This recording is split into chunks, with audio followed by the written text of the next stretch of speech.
Este programa presenta opiniones políticas de los presentadores e invitados. TVGT Noticias no asume responsabilidad por las opiniones expresadas que no reflejan necesariamente nuestra postura.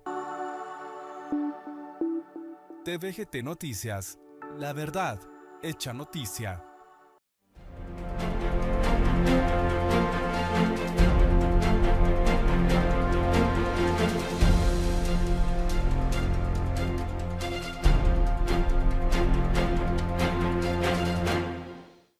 Aquí estamos en su programa Libertad de Empresa y Economía de Mercado, en un programa, ya llevamos más de año y medio, tratando de llevarles a ustedes conocimiento, porque al final eso es, fíjense bien, nuestros programas son de término pedagógico, porque la idea básica es que podamos aprender.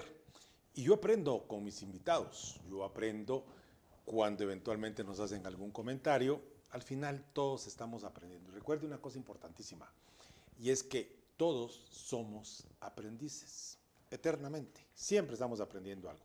Quien crea que ya lo sabe todo, pues bueno, que le pida a Dios que lo recoja, porque ya no hay nada que hacer en este mundo, simple y sencillamente, pues irse a descansar porque ya lo sabe todo. No, nosotros estamos aprendiendo todos los días y hoy pues vamos a aprender una vez más del tema de emprendimiento, pero lo más importante del emprendedurismo es el hecho de que funciona sí y solo sí lo hacemos en un ambiente de libertad. Ambiente de libertad económica, en una economía de mercado donde realmente se manifieste el interés del emprendedor porque sabe que su producción va a implicar un beneficio.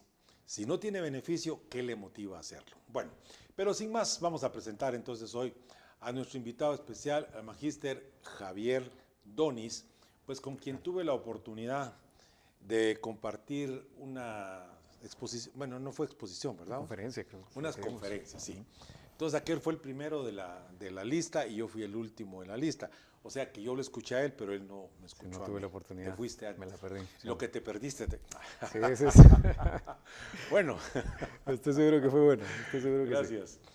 Así es que ahí tuve la oportunidad de platicar con aquel y entonces le propuse esta posibilidad porque me llamó muchísimo la atención, lógicamente, tu hoja de vida y todo lo que has hecho y sobre todo el tema ese de tu historia, de cómo fue que, pues de alguna forma creaste, si el término cabe, la facultad de comunicación, porque primero les habían ofrecido un técnico y no había licenciatura, pero empujaste a la gente, o sea que has de ser un poquito desordenado en ese tema de andar haciéndole relajo a la gente. Sí, digamos que me familiaricé con el caos.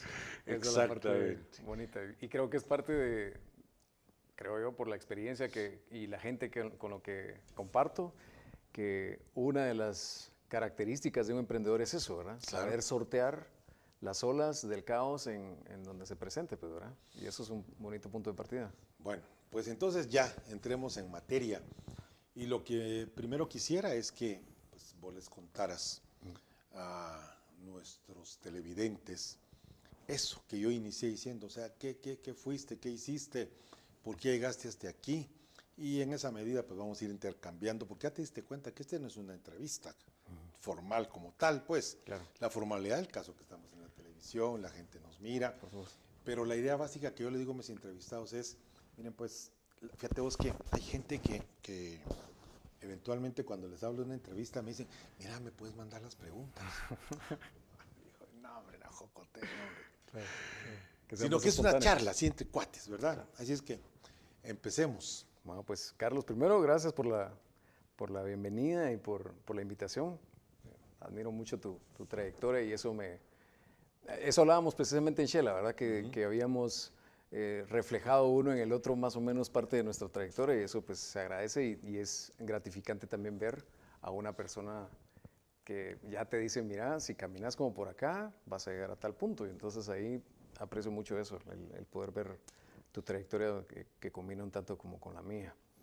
Pues sí, efectivamente cuando yo fui dirigente universitario, yo presidía la facultad de la Escuela de Diseño Gráfico. En aquel entonces solo se llamaba Programa de Diseño Gráfico, porque entonces solo ofrecíamos un técnico ¿verdad? Universitario, y no había para más. Y ahí fue donde yo logré pues ver esa necesidad importante de cómo nosotros podíamos estarle ofreciendo a los estudiantes e incluso a los profesionales una ruta más de acceso para desarrollo, ¿verdad? Porque al final uno lo que ve es que, como bien dicen, ¿verdad? El acto más grande de rebeldía es cuando uno estudia y se educa como para poder empezar a emprender y aprender prácticamente cuál es la ruta de por dónde el oficio que uno decide, ¿verdad? O la canalizada de sus pasiones, pues, ¿verdad?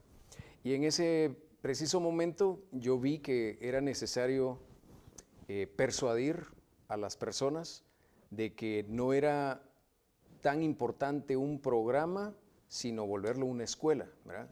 Para llegar a ese punto me tocó formarme en otro montón de aspectos, entender la lógica de la administración pública, entender también mucho cuáles son esos procesos de política y de gestión que se deben dar como para que se vaya aceitando la maquinaria y de ahí impulsar los proyectos, ¿verdad? Entonces este crédito no me lo llevo solo yo, fue un producto de muchos estudiantes que atendieron al llamado en su momento. Te estoy hablando de hace muchísimos años atrás, ¿verdad? 20 años atrás, 25. Y en ese punto llegar al momento donde decimos, bueno, vamos a convertir esto en una escuela facultativa, porque en la Universidad de San Carlos, a diferencia de las otras escuelas, las que no son facultativas, no tienen ese beneficio, digamos, de determinados presupuestos, no van a estar un decano detrás y por ende tampoco se van a tomar decisiones en el Consejo Universitario, ¿verdad? En el Consejo Superior Universitario. Entender toda esa dinámica también me ayudó muchísimo porque dije, bueno, pues entonces si vamos a convertir esto en una escuela facultativa, el programa evoluciona a escuela de diseño, nos da chance a también sacar escuelas de posgrado, en fin, habría la oportunidad para muchísimas cosas más, ¿verdad?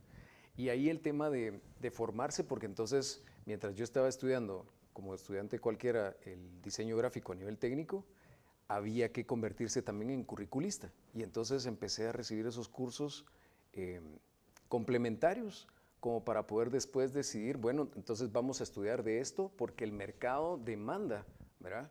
Que esa fue otra gran enseñanza que tuve de un emprendedor que debe tenerse claro cuál es la necesidad actual del mercado y ver cómo satisfacerla, ¿verdad? Y en esa ruta, entonces encontrar que habían 3 grandes necesidades en el país en ese momento, ¿verdad? La línea editorial, la línea publicitaria y la línea multimedia.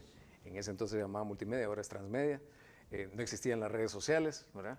Y el tema era, bueno, cómo nosotros logramos crear... Eso transmedia no tiene nada que ver con otra cosa. No, para nada. Cámbienle Cruz, esa cruz cosa. y tocado madre. Cámbienle eso. Sí, el tema de transmedia significa cómo de manera transversal un mensaje va a mutar y se va a adecuar a través de una red social, porque el formato que maneja TikTok versus y lo que se espera, las expectativas de la gente, la audiencia en un TikTok, no va a ser la misma a que cuando yo estoy viendo una historia o un story, ¿verdad? En Facebook, Sí, ¿verdad? sí. O un reel en Instagram, en fin. Entonces, la idea es que el mensaje se vuelva líquido. El agua la puedes adaptar y si lo vertís en una taza, decía Bruce Lee, se convierte en una taza. It becomes a cup. It becomes a kettle, etcétera, ¿verdad? Entonces, la idea es eso, que el mensaje sea fluido y se adecue. Pero en ese momento, la multimedia era, yo hago un mensaje porque escribí una historia de cuentos que es Blancanieves y ahora la queremos volver película, queremos volver libro de cuentos, juegos de video, etcétera, etcétera, y todo el mismo mensaje igual. En fin, son términos de forma y de estética que de alguna manera me tocó entender, ¿verdad? Claro. Y crear cada uno de esos contenidos de la currícula porque sabía que un diseñador gráfico a nivel técnico lo único que iba a hacer era encasillarse en, bueno, este va a trabajar en una imprenta o este va a ser el que prepara las imágenes para que salga en papel, pero todo es impresión, ¿vamos? Y el mercado había evolucionado muchísimo. Claro. Entonces, en fin, esa línea fue la bonita y me siento orgulloso de haber sido uno de los primeros que se graduaron de esa escuela, ya como licenciado, y después también fui uno de los primeros catedráticos egresados de ahí para ser parte del Mínimo, claustro. te le habías ganado. Pues digamos que Eso es interesante. se siente uno orgulloso con Sí, eso. eso pasa, ¿verdad? Cuando uno hace algo, organiza algo, termina siendo el primero. A mí me ha pasado, yo he organizado 2 gremiales y entonces, mira, y termino siendo el presidente de la gremial. Entonces me dijo alguien, vos con ese propósito lo haces. Te juro que no, pero mi subconsciente creo que sí. No, y que creo yo que es eso que dicen los filósofos, ¿verdad? Que luego se apropiaron a Spider-Man, que todo poder demanda cierta responsabilidad, ¿no? Claro. Al final es eso, pero creo que es a la inversa. Uno se atreve a tomar esa responsabilidad y es inherente que cuando uno está adquiriendo más responsabilidades, por efecto cascada viene el poder detrás, ¿verdad? Claro. La toma de decisiones. Pero fíjate que esto que decís es interesantísimo porque dentro del análisis que yo he hecho de las circunstancias en el país y por qué la gente espera un salvador, ¿verdad?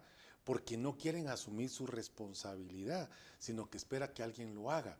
Pero si alguien medio saca la cabeza, se la quieren volar. Sí. ¿Y de dónde apareció? Va, venga usted, pues no, hágalo usted.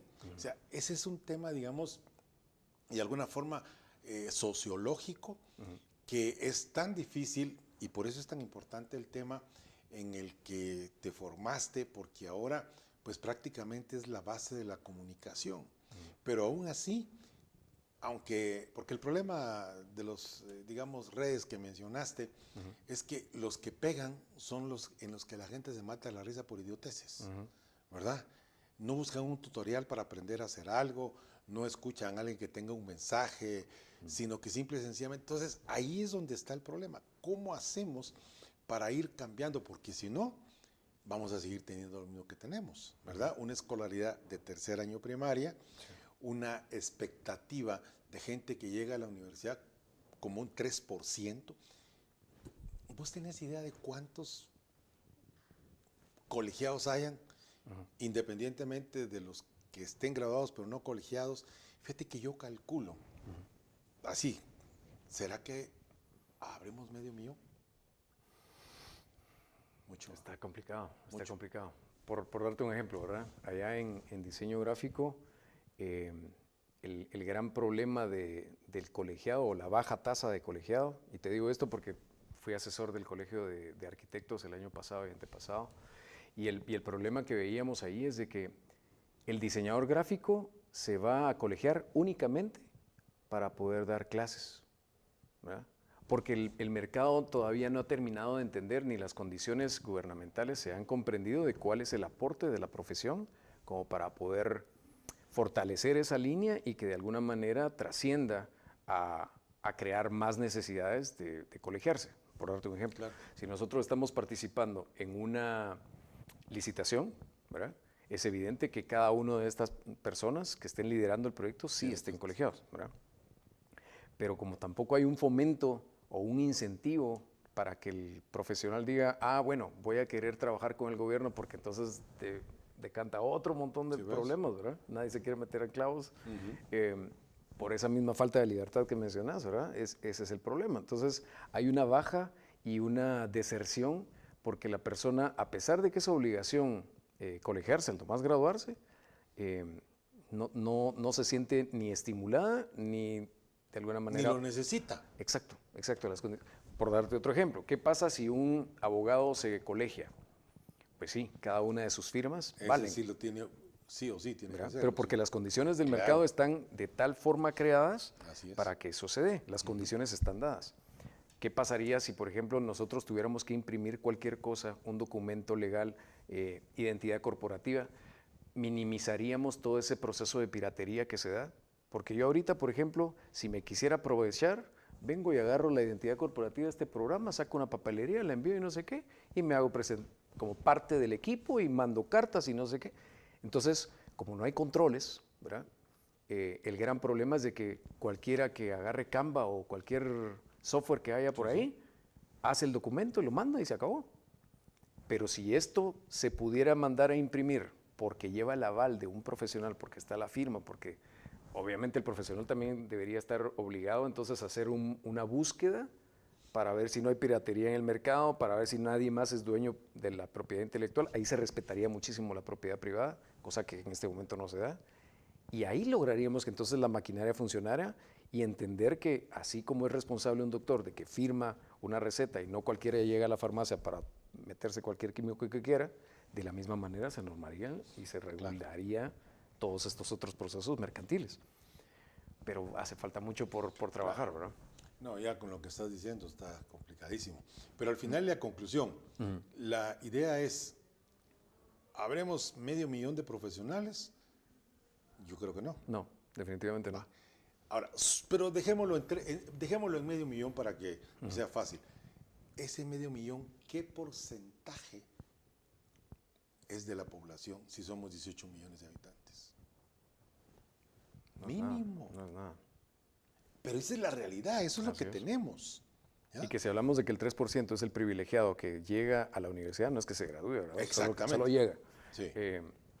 El porcentaje es muchísimo. Si el 3% de 18 millones es muchísimo menos que 500,000, te imaginas entonces la cantidad de colegiados que hay, ¿verdad? Claro. ¿Y cuántos de esos colegiados siguen activos en el sentido de, no solo el hecho de estar colegiado activo, sino ejerciendo la profesión? Claro.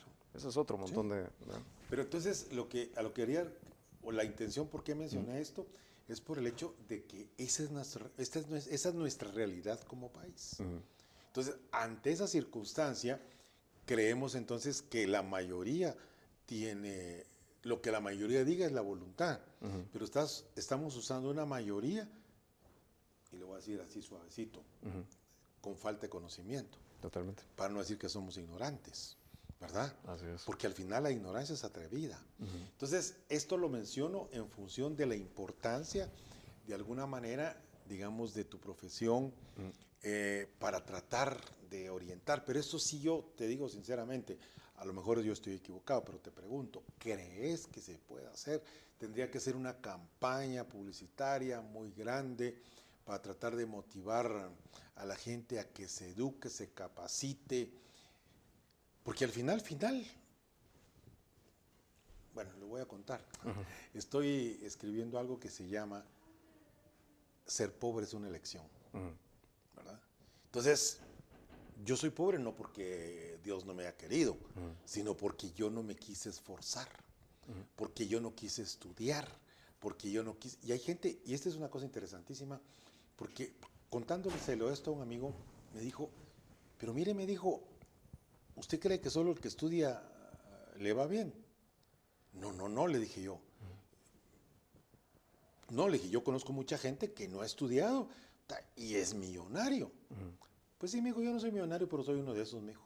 Yo tengo 6º año primaria, pero voy a ver la cantidad de maquinaria que tengo. Y él empezó paleando piedrín, aprendió a manejar, compró su camioncito. Historias de esas interesantísimas. Bueno, pero al final la conclusión es, ¿qué hacemos para motivar a la población? Queremos ser un país desarrollado. La comunicación es importante para ello.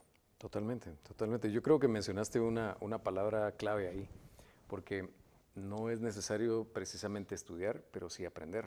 Exacto. ¿Verdad? Entonces, el emprendedor tiene clarísimo que a pesar de que la universidad o la oferta académica que exista no nos lo ofrece, somos lo suficientemente autodidactas para aprender todos los aspectos y variables que debemos comprender para emprender.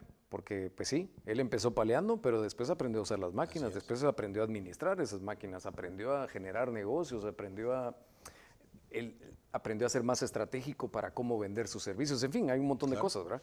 Y entonces, si nosotros les vendemos o persuadimos a las personas a través de la comunicación con una campaña fuerte de que el estudiar no es la típica estructura que se comprende que yo voy a ir a un aula y entonces me voy a memorizar cosas, sino que simplemente lo que estoy haciendo es llenando mi mochila con las suficientes herramientas para lo que yo quiero desarrollar, que va a ser mi pasión o mis inquietudes y tal, y puedo explorar en múltiples pasiones y múltiples inquietudes, porque por eso la libertad de empresa te permite hacer muchas cosas al simultáneo, delegando, pero entendiendo que el control desde acá va a ser gracias a que fortaleciste tu conocimiento, tu conocimiento. A puro conocimiento, exactamente. Entonces, yo creo que si logramos cambiarle el chip a la gente y que entienda de que me tengo que ir a escribir a la U y no sé qué, no. O sea, puedes buscar a una empresa, puedes buscar una escuela, pues, por ejemplo, yo ahorita estoy muy contento porque recién estamos creando una escuela de cinematografía y que vamos a enfocarnos específicamente en fomentar 10 cortometrajes, perdón, para mujeres y otros 5 largometrajes para mujeres. ¿Por qué? Porque desde que empezó la historia del cine guatemalteco, 2 largometrajes se han hecho por mujeres en toda la historia, ¿verdad? Entonces digo yo... Perdón, cuando te referís a mujeres que digamos, ellas los han producido. La idea es de que ellas desarrollen la industria de principio a fin, ¿verdad? ¿Por qué razón? Porque entonces lo que creemos nosotros es de que cuando se desmitifica de que hay cierta profesión que solo hay para cierto rol de género, etcétera, etcétera. ¿Cuántos hombres cocineros están frustrados porque cuando quieren empezar a cocinar les dicen, no, eso solo de mujeres, pues, ¿y cuántos chefs hay a nivel internacional? ¿Vamos? Y ganan un platal algunos. Exactamente. Entonces, y que ya no vayan con la visión de, sí, yo quería cocinar. No, o sea, vas a aprender a cocinar porque después vas a montar un restaurante y una cadena de restaurantes y vas a hacer industria, ¿verdad?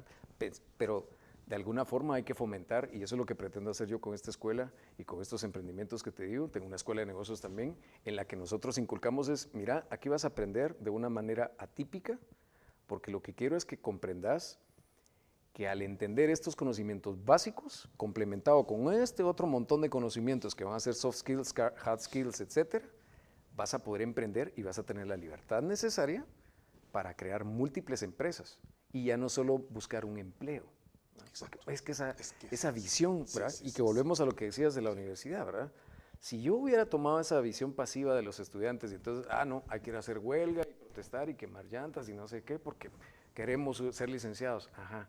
Pero ¿qué logras con eso? Solo vas a contaminar, vas a afectar el desarrollo del país, no estás haciendo nada. El emprendedor al final entiende, vamos, que lo que necesitamos es tomar cartas en el asunto y accionar, pero no para ir a bloquear calles. Pues obviamente estamos pensando en, bueno, ¿qué es lo que hay que hacer para emprender este otro proyecto, desarrollarlo y después ejecutarlo? Y si logramos que en esa campaña de comunicación que mencionas, se le cambia la forma de ver que papá gobierno dame porque me hace falta, yo soy pobrecito y entonces no he tenido la oportunidad. Esa posición de víctima siempre de, pues yo digo con orgullo, ¿verdad? Yo vengo desde abajo y de una familia de trabajadores muy, muy fuertes y que ahora pues orgullosamente tienen fincas, tienen desarrollo, tienen empresas, pero ellos me enseñaron desde pequeño qué es lo que, y no solo mis papás, pues voy viendo a mis tíos, a mis primos, y entonces ahí es donde uno ve la diferencia de mentalidad que a pesar de que, pues sí, como dicen bien estas frases, ¿verdad? No es tu culpa haber nacido pobre, pero sí es tu culpa morir siéndolo. Es tu decisión. Pues sí, algo hay que hacer, ¿verdad? Y tenés toda una vida, larga o corta, para poder intentarla una y otra vez y no... Es que cuando venga el Mesías nuevo y entonces ya elegimos al nuevo presidente y me cambia mi situación y la veladora. Sí. No, vamos. Claro, y esa es una irresponsabilidad que han tenido algunos gobiernos tratando de ganarse adeptos a través de los dulcitos. Porque ¿verdad? las condiciones están dadas también en el Claro. sistema para que esa sea la forma de venderse y esa es la forma de hacer proselitismo y entonces como eso es lo que la gente quiere y así les gusta y solo seguimos en ese círculo vicioso, ¿verdad? Esa es la razón por la cual yo quiero soñar y como desde que te conocí vengo pensando que podemos hacer algo. Es un compromiso así que va a quedar grabado. Ok. Entonces, porque al final eso es, pues, o sea, como dijiste también al principio, empatamos en muchas ideas y yo creo que una de las cosas que van a permitir que las cosas cambien es cuando hayamos varios soñadores. Esa es la idea. Estimados amigos, tenemos una fracción de segundos para terminar este primer segmento, así es que vamos con el segundo inmediatamente. No se cambie.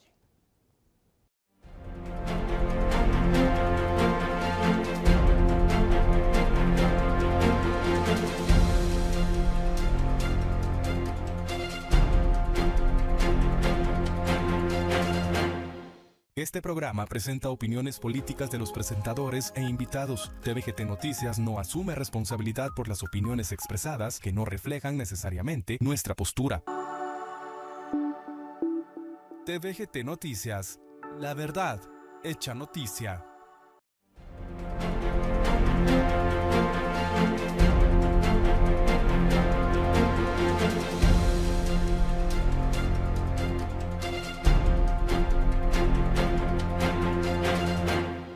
Pues bueno, aquí estamos amigos con ya la segunda parte, como habíamos mencionado, para continuar con este programa, esa entrevista. Pues bueno, no es entrevista realmente, es una charla así entre dos cuates que coinciden con algunas de las cosas.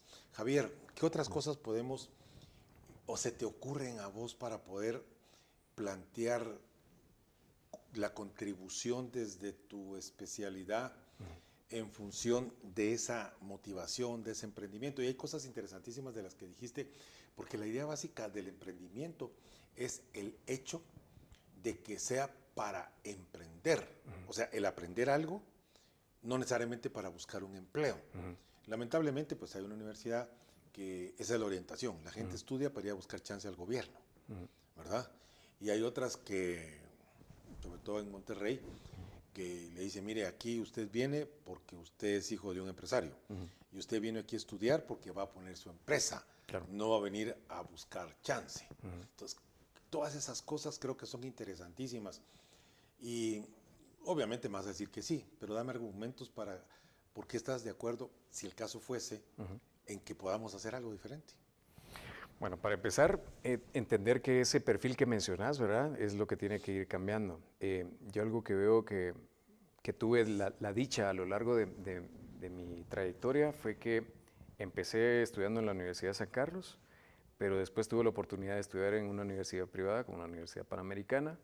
Luego saqué unos diplomados en la UNIS y luego tuve la oportunidad de estudiar en el extranjero también, allá en Connecticut. Y bueno, y después otras oportunidades en Atlanta con esta Emory University. Emory pertenece a una de las universidades más importantes del país en términos de medicina, y ahí fue como aspectos de psicología, edutainment que aprendí. Entonces, digamos que cuando ve uno esos diferentes criterios de las universidades, te das cuenta de cuál es su mercado meta, ¿verdad? Porque no es lo mismo que yo venga y decida desde un inicio, bueno, mi hijo va a ser estudiante de la Marroquín, o va a ser la UNIS, o va a ser la Landívar, o, ¿verdad?, pensando a nivel nacional, o lo voy a mandar al extranjero, porque entonces la visión que tengo ya es otra, ¿verdad? Entonces, ¿cómo logramos nosotros, independientemente de donde estés? Roosevelt lo decía, ¿verdad? Haz lo que puedas con lo que tengas a tu alcance. Entonces, yo creo que nosotros podemos cambiar esa visión, porque entonces organizaciones como, por dar un ejemplo, ¿verdad?, la Cámara Empresarial de Comercio y Servicios, cuando me convoca a mí y soy parte de los equipos que empiezan a ser miembros de junta directiva, fui uno de los primeros miembros de junta directiva, ahí nosotros veíamos esa necesidad de cambiar la mentalidad no solo del papá, del hijo, sino del entorno, ¿verdad? Y ahí es donde creo que nosotros desde nuestra profesión podemos aportar. Ahí aprendí yo mucho de que no se trata de cuánto yo pueda llevar a la mesa en cuanto a productos, sino cuáles son esos aportes estratégicos que mi profesión aporta para montar una empresa. Y ahí entonces es donde ves que cómo cada uno de estos socios no precisamente son capitalistas, sino que entonces van a haber otros que el aporte a la sociedad me refiero a la sociedad anónima, pues, ¿verdad? Va a ser específicamente, mira, yo me puedo hacer cargo de esto, y esto es lo que voy a aportar a capital. No me lo vas a pagar ahorita, pero con eso yo me vuelvo socio. El socio industrial. Exactamente. Entonces, pero eso, ¿qué universidades te lo enseñan, verdad? ¿Y de qué manera te lo hacen ver acá a través de cada una de esas clases? Yo te puedo decir que en la Universidad de San Carlos, al menos en mi facultad, habremos 2 personas que hacemos eso desde el inicio. ¿Y el resto? Pues sí. No, hombre, es que cuando su jefe venga y les pida no sé qué, cuando apliquen para la oficina de gobierno no sé cuánto, o cuando vayan a tener el cliente les va a pedir no sé qué, y entonces, pero siempre lo buscan desde el autoempleo, ¿verdad? O bien una jefatura, pero ya pensado en las normas específicas gubernamentales, ¿verdad? Y si tenés suerte, en la cooperación internacional. Pero de ahí no vas a pasar, ¿verdad? Entonces, creo que sí es bien importante que cuando se aprovechan estos, los cambios de currículo, la actualización de currículo académico, ahí se vea de manera transversal cuál es el componente de emprendimiento. Y ya dejar de tener ese cuco de que el empresario es el malo, es Satanás, y entonces viene y se va a aprovechar de mí, siempre me va a explotar y no sé qué, sino decir, bueno, ¿qué es lo que pasa? ¿Es envidia lo que estás diciendo y que por eso no te causa ruido ver que alguien igual que vos pudo emprender y desarrolló muchas cosas que vos todavía no lo logras porque estás en cierta zona de confort, digamos de que las condiciones no se te han presentado aún, pero es lo que hablaba Séneca, ¿verdad? Que la suerte, ¿cuál es? Es cuando entonces viene la oportunidad y yo estoy preparado y convergen.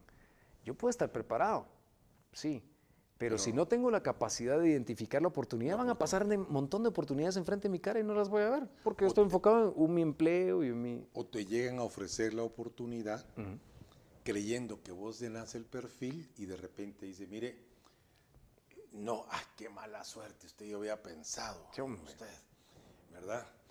Si me ponen en la cámara sería bueno porque entonces así platicamos. Ahí estamos, muchas gracias. Porque si no siento que estoy hablando solito. Ahí dejémosla, platiquemos aquí los dos. Okay. Bueno, mira, pues entonces, al final creo que esa parte es bien importante porque si la gente está preparada, las oportunidades llegan. Si la oportunidad llega y no tenés esa preparación, qué mala suerte, ¿verdad? Entonces, bueno, pero creo que es interesantísimo toda esta parte porque al final, digamos, no la estamos discutiendo, sino que estamos abonando en función de la creación o analizando qué cosas son las que hay que cambiar. Porque yo tengo un amigo, pues ese le fue muy bien. Yo le dije un día, mira, hagamos una empresa. No, me dijo, yo aquí estoy bien. Y la verdad, pues sí, le fue bien, en buenos puestos gerenciales. Se acaba de jubilar y durante el tiempo que tuvo buenos puestos gerenciales, se dedicó un poco a comprar una casa, compró otra casa, no tiene ningún problema de ingresos, tiene varias casas, le rentan y no tuvo la mentalidad del emprendedor en función de, como yo le dije, mira, hagamos una empresa. No. Además, mi hijo, somos compadres y si hacemos una empresa vamos a terminar peleando. Pero es interesante, claro, pues, sí, ¿verdad? Se vale. Entonces, pero esto lo que quiero decir es esa mentalidad de cómo generar. Fíjate vos que el otro día estaba yo en la Sexta Avenida, 10ª calle, vi un patojo sentado en el suelo con su computadora y entonces jalando unos cables y metiendo cosas ahí. Entonces vengo yo y le digo, y yo soy muy observador y a veces metidito en lo que no me están llamando, me fui a parar a la par de él. Y después le digo, mira, vos ingeniero en qué sos. Yo no estoy en ingeniería. ¿Y qué escolaridad tenés? Básicos, me dijo. ¿Y qué estás haciendo ahí? ¿Y eso dónde lo aprendiste? Aquí, me dijo. Yo empecé, me dijo, bajando los bultos de cable, los rollos de cable, y ayudaba a subirlos y todo. Pero yo veía que alguien hacía tal cosa, y los conectores y tal cosa, y entonces ahora lo hago. O sea, lo aprendió. Lo que quiero decirte que es la práctica, ¿no? Claro. Esa es la parte, digamos, lo del aprender haciendo. Porque al final es la mejor forma de aprender. Pero esto me llama un poco la atención, soñando así, obviamente con los ojos bien abiertos.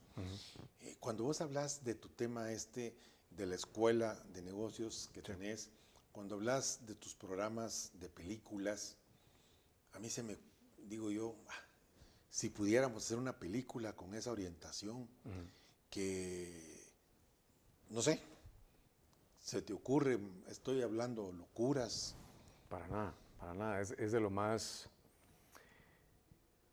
efectivo, creería yo, para poder persuadir a las personas, ¿verdad? Por ejemplo, si estamos haciendo una serie o una película, se dice que cada país tiene el nivel o el contenido de su cultura está sustraída en una película. Entonces vos podés ver las películas de determinados países y naciones y te va diciendo más o menos cuál es la agenda cultural de ellos y de dónde vienen, ¿verdad? Y muchas veces se puede prever hacia dónde van, ¿verdad? Lamentablemente, cuando uno se queda solo en el pasado y las películas, pues sí, se entiende que hay un proceso antropológico de sanar las heridas y tal, pero si te quedas solo en esa posición de víctima y por eso fue y entonces venimos y sufrimos y no sé qué, está bueno, hay que entender la historia para no repetirla, estoy de acuerdo, pero también comprender que hay otro montón de aspectos que a nivel cultural podrían aportar. Y entonces, si la película ya te está diciendo cuántas películas de Hollywood tiene uno en mente, de todos estos casos de éxito, desde Ray Kroc, por ejemplo, con McDonald's, donde tenemos también aquella película de Will Smith, donde, Sí. ¿verdad? Y está Con el sufriendo con niño. el niño, exactamente, ¿verdad? Pero te están dando las historias de vida de personas sumamente exitosas y cuáles son las tribulaciones que tuvieron que pasar para llegar al éxito. ¿Sabes que esa película está inspirada en un personaje real? Sí, totalmente. Y el personaje vino aquí a Guatemala. Ahí en el Teatro Nacional lo trajo una financiera muy grande. Buenísimo. Buenísimo. Pero no pasa nada, hombre, ese es el problema. La gente llega, invitan a los clientes que son VIP del banco, era un banco. Trajo a la gente, el moreno, porque es un tipo enorme, grande, moreno, y se echa el rollo. ¿Verdad? Pues no pasó nada. A lo mejor necesitamos uno nuestro. Pues para empezar, creo que sí, el sentido de pertenencia nos lo debe decir, ¿verdad? Y ahí tenés a Carlos Antil, por ejemplo, ¿verdad? Migrante y toda la cuestión, tiene su libro, etcétera, y que volvió ya como después de haber vendido la empresa por Sí, una buena cantidad de millones, ¿verdad? Él se dio el lujo de decir, bueno, yo todos los ingenieros de sistemas que voy a contratar son de acá, teniendo la opción de poderlos contratar de la India, ¿verdad? Entonces son ejemplos. Luis Fonan, por ejemplo, hay un montón, ¿verdad? De personas, y no por fuerza actuales. Hay otro montón de empresarios que su vida y su historia nos han inspirado, ¿verdad? Y entonces, pues los Gutiérrez, tenés a los Castillo, hay un montón de nombres ahí que podríamos mencionar como héroes, ¿verdad? O fuente de inspiración, y que creo que si se le aporta al país en su cultura, no como panfleto propagandístico ni mucho menos, pero sí como un mecanismo de inspirar, eso va a decir que uno como guatemalteco se sienta orgulloso de que un apellido como este es famoso, pero porque mira lo que hizo en sus inicios hace 200 años, ¿verdad? Y entonces ahí empezás a desmitificar un montón de cosas y ya no es el coco que te están vendiendo la sociedad, ¿verdad? En algunas agendas políticas. Ya es esta persona que, bueno, yo quiero ser como él. Nos han vendido de alguna forma la narrativa de que somos un país de emprendedores. Yo tengo respecto a ello mi análisis, ¿por qué somos emprendedores? O sea, el emprendedor nato, o sea, la palabra nato a mí no me gusta usarla porque yo siento que nadie nace con ciertas características, ¿verdad? No, la voy a quitar. No, el emprendedor que aprende, digamos por inspiración, muchas veces también es necesidad. O sea, voy a poner mi venta de tacos porque no consigo trabajo, porque no tengo la preparación para buscar un empleo. Así es. Entonces, esto lo comento, pero mi pregunta era, cuando digo esa es mi percepción, ¿por qué nos puedan decir que somos un país de emprendedores? ¿Cuál es entonces tu visión? ¿Compartís esto o realmente somos un país de emprendedores? Yo veo en todo el interior de la República que hay un montón de gente comerciante, o sea, por naturaleza somos comerciantes. Sí. Eso es economía de mercado, eso es libertad de empresa. Cuando te lo quieren coartar en función de las políticas de repartición de cosas, perdemos. Totalmente, totalmente. Mira, yo creo que hay que tener claridad de que hay algunas personas que están en modo supervivencia, ¿verdad? Y entonces el emprender de alguna manera se limita a solo conseguir el día y vivir un día más y hasta ahí quedará. Hay documentales como Living with $1 que está en Netflix y se hizo muy famoso por eso, ¿verdad? No sé si tuviste oportunidad de verlo, ¿verdad? Y entonces es esa suerte de agarrar en el sombrero y poner los papelitos y de repente salía 9, de repente salía 0, de repente un 1 o 2, pues es la historia de un emprendedor, ¿verdad? Pues sí, no crecieron los rábanos y se me perdió la cosecha y vaya a pasar 2 días sin comer. Entonces, pues sí, hay personas que están viendo esto por una mera cuestión de sobrevivencia a las que habría que identificar y fomentarlas con acceso a microcréditos, ¿verdad? Para que, obviamente, tecnificarlos, ¿verdad? También para que aprendan que hay una ruta para ya no solo pensar en el día a día, sino que crecer. Y otros que efectivamente son emprendedores que tal vez no natos, pero sí que lo han mamado en su día a día en la familia, ¿verdad? El seno familiar. Yo recuerdo a los 5 años estar escuchando cuando mis papás me decían, mira que él vive de sus rentas.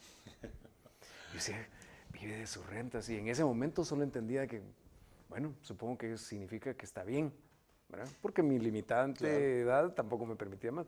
Pero con el tiempo, ya a los 10, 12, yo entendía cuál era la versión de rentabilidad y por qué esa persona está dispuesta a trabajar por mucho tiempo, más de esas 8 horas que se reclaman, porque si venís desde cero, pues te toca tener tu empleo más tu side project, ¿verdad?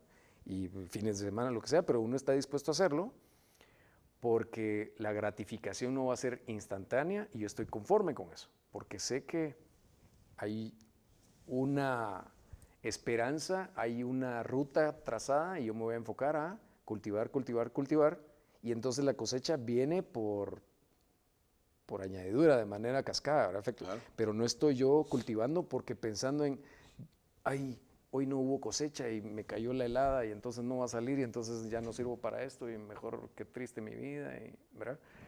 Porque entonces ya uno ve cuánto más tengo que cultivar y cuánto más va a tener que venir de la cosecha, no gastarme toda la cosecha y consumirme, la verdad, sino que qué más puedo reinvertir para que finalmente se dé el efecto vivir de mis rentas.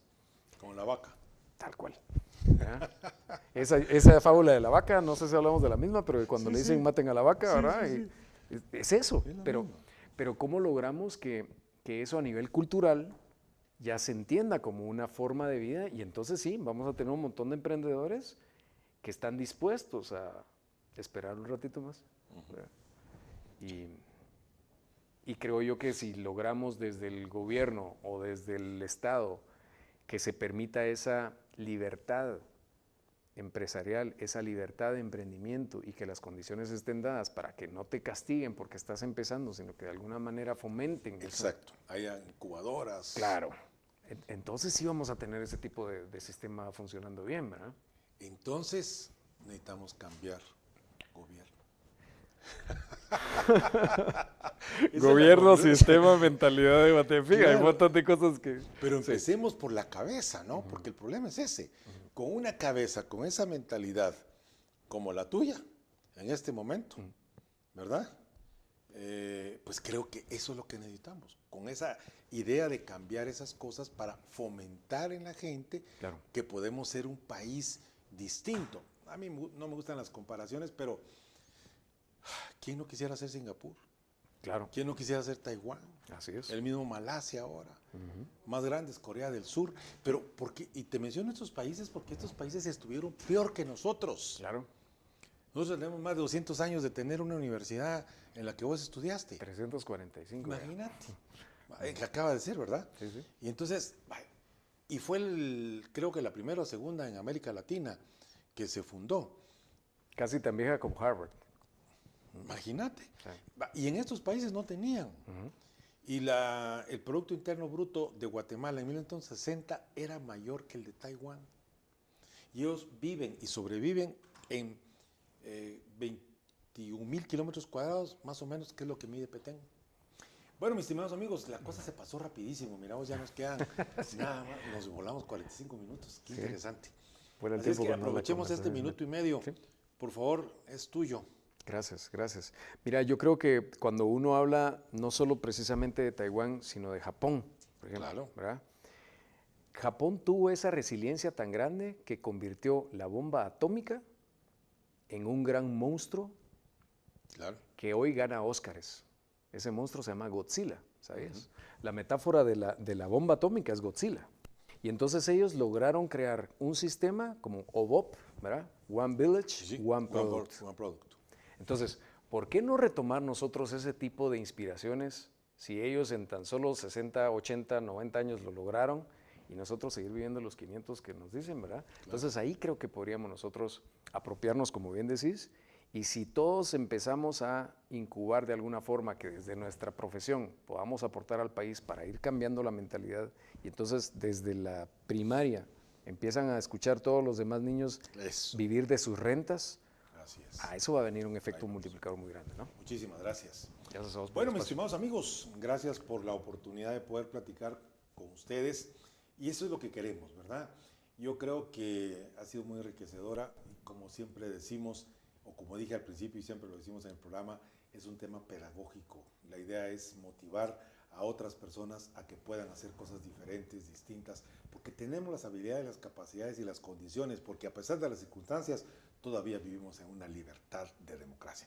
Muchísimas gracias. Mi nombre es Carlos Córdoba y recuerde que todo lo que hacemos es por amor a Guatemala. Que estén bien. Gracias. Hasta luego. Chao. Buen saludarte.